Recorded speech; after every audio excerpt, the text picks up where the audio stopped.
You know, when I proclaimed martial law, I didn't proclaim martial law alone. It is made to appear as if I just signed the decree and said, I impose martial law on each and every one of you. No. I asked the legislature to please pass a law proclaiming martial law because there was anarchy in the country. Now, let me say this. The opposition was strong. And they were members of the Security Council, and somehow they had adopted a resolution which required that there be a unanimous vote for the armed forces to be able to move. And therefore, the armed forces was immobilized. At the same time, I asked the opposition party to come and join me in a coalition government. I offered one half of the cabinet. And of course, they laughed at me and said, why should we join you? We're going to take over the government. By the time you are through with the exercise, you're dead, politically and otherwise. So, and they refused to join me. I asked the advice of the judiciary. I asked the Supreme Court justices, the Court of Appeals justices, and the members of the private sector. And all of them told me there's only one man who can proclaim martial law, and that is the president. And you are it. You are the only one who can proclaim martial law. This is why I must carry this particular mark in our history. I could not have transferred it to the legislature. Why? Because the legislature did not have the power. What does the Constitution provide?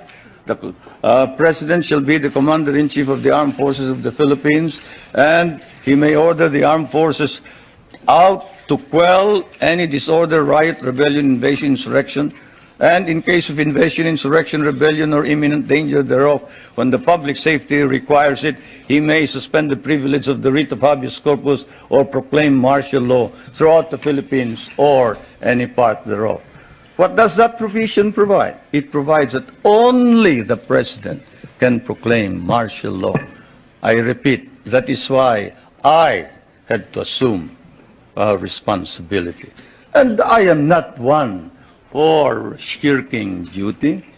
The people said there was necessity for proclaiming martial law.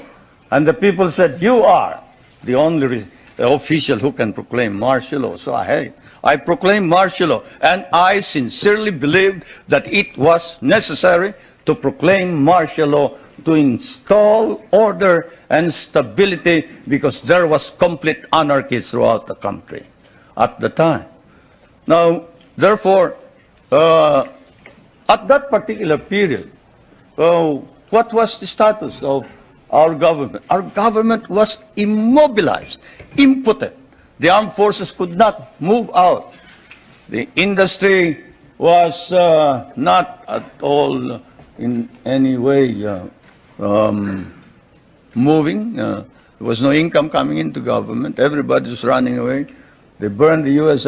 Partly burned the U.S. Embassy, tried to burn it anyway. They tried to kidnap the American ambassador. American ambassador was Byroad, Ambassador Byroad. And they tried to kidnap our foreign minister, Romulo, whom you just saw today. And I told him, you better disappear because I will not ransom you.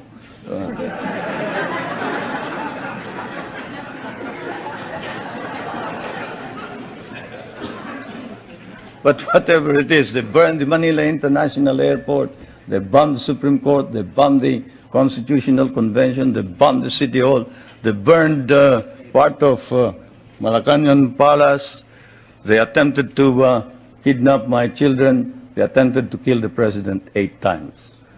There was, of course, an attempted assassination against the First Lady. You all know about that. And this required that I immediately act on it, and so